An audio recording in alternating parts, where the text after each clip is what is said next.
جب تم کسی میں کوئی عیب دیکھو تو اسے اپنے اندر تلاش کرو، اور اگر اسے اپنے اندر پاؤ تو اسے نکال دو۔ یہ حقیقی تبلیغ ہے۔ واصف علی واصف رحمۃ اللہ علیہ کا ایک خوبصورت قول ہے کہ دنیا دار کے لیے جہاں صبر کا حکم ہے وہاں اللہ والوں کے لیے شکر کا مقام ہوتا ہے۔ اگر ظرف نہ ہو تو عطا انسان کو مغرور بنا دیتی ہے۔ خلوص کے رشتے بوجھ نہیں لگتے، یہ بڑی آسانی سے سنبھل جاتے ہیں، اور مطلبی رشتے اتنے وزنی ہوتے ہیں کہ ان کو سنبھالتے سنبھالتے ہم خود ان کے نیچے دب جاتے ہیں۔ جب انسان اپنے اللہ پر توکل رکھتے ہوئے معاملات اس کے سپرد کر دیتا ہے تو وہ الودود بہتر سے نہیں بلکہ بہترین سے نوازتا ہے، اور ایسی جگہ سے راستے بناتا ہے جو انسان کے وہم و گمان میں بھی نہیں ہوتے۔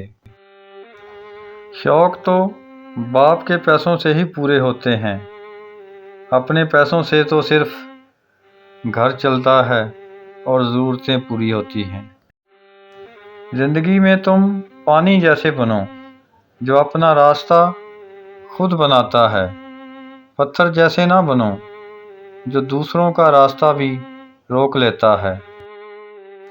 وقت سب کو ملتا ہے زندگی بدلنے کے لیے، لیکن زندگی دوبارہ نہیں ملتی وقت بدلنے کے لیے۔ پریشانیاں ہر ایک کی زندگی میں موجود ہیں، کوئی بھی ایک پرفیکٹ زندگی نہیں گزار رہا۔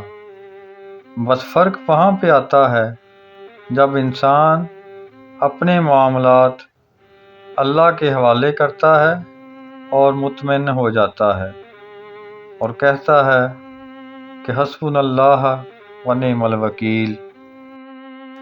کبھی نہیں سنا کہ کسی کو اس کی عاجزی اور انکساری لے ڈوبی ہو، ہمیشہ انسان کو تکبر نے ہی مارا ہے۔